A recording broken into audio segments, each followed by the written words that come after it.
everyone, it has been a while since I've done a video on my own that wasn't a cover. I've done a few covers in the last couple of months, just me with my ukulele, but it's been a long time since just I have sat and had a chat with you guys.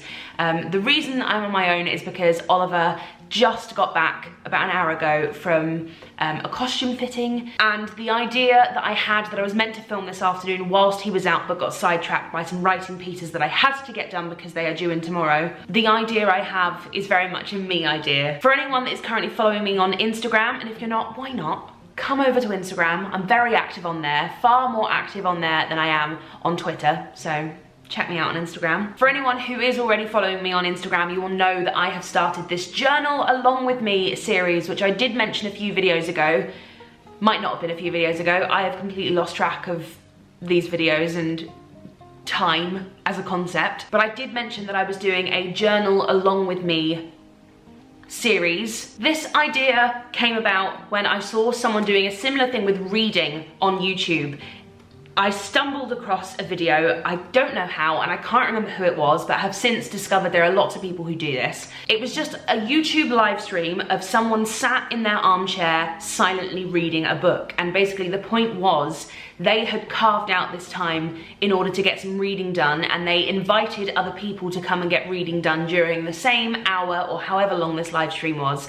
And at first I was like, this is a bit weird. This idea is a little bit strange because it's literally just a live stream of silence. It was just a live stream of someone sat in an armchair reading a book quietly by themselves.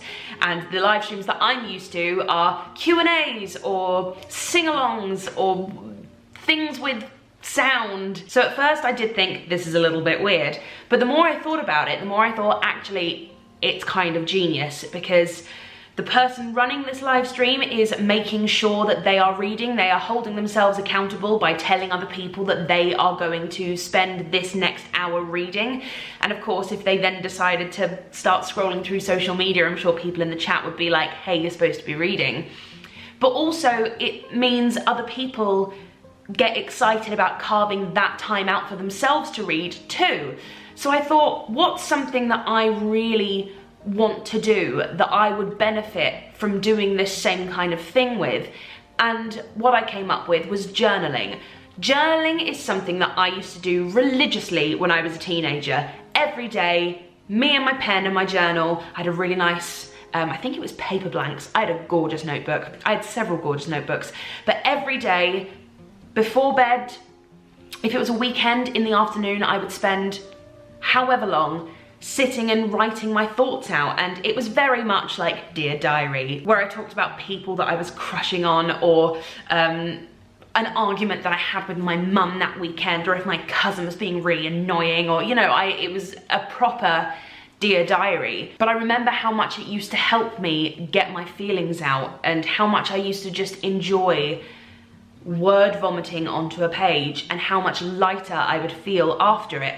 And it's really weird. I've got this journal somewhere that I discovered the other day, and it is the last journal I ever wrote in as a teenager, and it starts on my 16th birthday and ends on my 17th birthday, and then I never journaled again. That was it. I never picked up a pen or a journal again, and I have no idea why, and it's just really weird that it just ended on my 17th birthday. It's like something in my brain just went, no, no more, too old for it now. But now that I'm 27, weirdly 10 years later, I really feel like I could benefit from journaling again.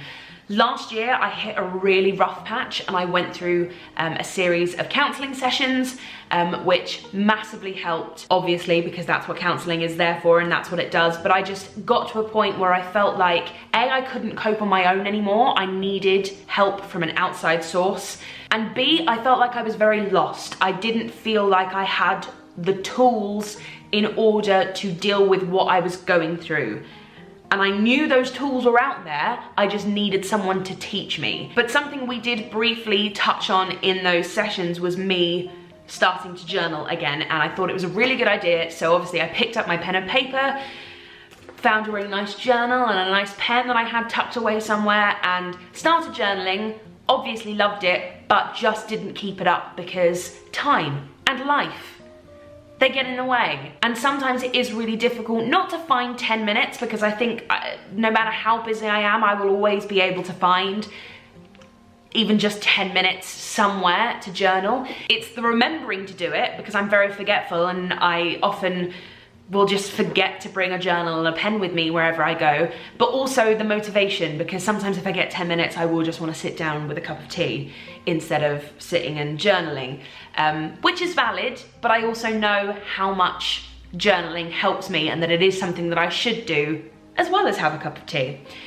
So I decided to pinch the idea of the read along with me, and I've started a journal along with me series on Instagram. However, doing something like this is difficult, especially if it's not something you're used to. If you've never journaled before, sometimes it can be really tough to figure out what to write, and sometimes you write things and you make a mistake and you're like, oh, I need to go back and change it, or you just feel like a bit of an idiot. You feel a bit silly writing the things that you're writing, because it does feel a bit like Dear Diary. It feels like you're being a schoolgirl in a movie. So I came up with a few tips that I would like to share with you to make the whole journaling process a little bit easier. So here they are. Number one, find something nice to write on and write with. If you are anything like me, you love stationery. I love stationery. I love pretty journals, pretty pens, nice thick paper with well-spaced lines. I love it. And something that makes me excited about going back to journaling every day is the fact that I get to write with a really nice pen that writes really well in lovely black ink, and a lovely gorgeous notebook that gets to be filled. At some point this will be completely filled, and that really excites me. So if you are someone who struggles with finding the motivation to write, finding something really nice to write on and write with really helps. This is my current notebook. It is from the V&A Museum in London, and I'm pretty sure it was given to me by someone at Stage Door. So if it was you, thank you very much, but it was so long ago, I've forgotten. I'm so sorry, but thank you if it was you. And then I've got this really gorgeous American diner type style pen that I'm pretty sure was from my brother and sister-in-law when I went on tour with the War of the Worlds the first time in 2014. So I've had this pen a very long time, and now I have a really lovely reason to use it. Number two, if you are unsure of what to write, start with prompts. That is exactly what I've been doing on my journal along with me. I'm so rusty and out of practice when it comes to journaling that I thought I would need a little bit of help. So I scoured the internet for ideas of the sorts of things that people write in their journals. Some of them were write a letter to your mum, your dad, someone that you love, yourself, a colleague. Others were simply just lovely quotes that you could expand upon or talk about what they mean to you and how you could apply those quotes to your own life. And some of them are more in-depth questions, like my favorite one so far has been, what does forgive and forget mean to you? If you have something specific to write about, it obviously makes the whole process a lot easier, but it also just gets you into the practice of writing for a certain amount of time and gets you used to the sort of voice that you use when you write, if that makes any sense, so that hopefully when you come to writing without a prompt, you already kind of know where you're going. 3, figure out why you're journaling. It could be to document your life and you want to look back when you're older at your younger self and laugh, or just be nostalgic and sentimental and reminisce on how things used to be in 2020 when we were in the middle of a global pandemic. Or, like me, it could just be to tidy the mess that's in your head. But if you know exactly why you're journaling, it's going to give you more of an idea of where to start and the type of thing you're going to end up writing. 4, make sure to carve out time and try to stick to that time every day. Even if it's just 10 minutes in the morning over your morning cup of coffee or tea or whatever it is that you want to drink in the morning, or if it's over a cup of Horlicks at night time or right before you go to bed, or it could be on the commute to and from work. But whenever it is, it's a good idea to build it into your daily routine, because then it's more likely to become a habit that sticks. And finally, number 5, remember that nothing has to be perfect. The only person ideally that's going to see this journal is you. It's your space, your personal space, and no one ever has to see it. We're not doing this for the gram. You don't have to tweet the things that you write in there. It's completely private. completely personal, and no one else ever has to know that you ever made a mistake. Make spelling errors, don't use punctuation, write too big, write too small, and please don't worry about going back and changing anything. The point of journaling is that you just write and write and write and not worry about making any mistakes. You don't even have to go back and read anything again if you don't want to. I attempted bullet journaling a while ago, but every time I looked up how to bullet journal or bullet journal flip throughs, everyone's bullet journals were so perfect and so neat and tidy. And it got to the point where I never ever used my bullet journal, because if I wanted to make it look as pretty and perfect and neat and tidy as other people's bullet journals, it would take me forever. And instead of just a quick 5, 10, 15 minutes scribbling my thoughts down into a journal, I would end up having to take like 3 or 4 hours to make sure everything looked gorgeous, and I did all those perfect little boxes and intricate drawings and doodles and stuff that made it look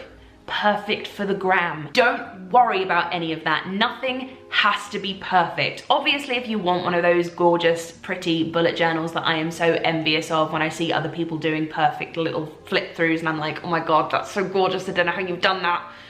If you want one of them and you want to go for it, I envy you and your patience, but you go for it. If, like me, you were journaling because you were trying to tidy up the mess in your brain, the mess has got to go somewhere, ultimately, and I would much rather the mess be in here than in my brain. So suddenly, the mistakes that I make in my journal don't seem half as bad. Well, there we go. There are just some of my journaling tips. I know the more I journal, the more tips I will probably come up with. So maybe in the future, when I'm like 8 journals in, I will film another tip video. But there is something else that I have wondered. Recently, I have been watching people's notebook collection videos, and I know that that's a very niche thing to watch.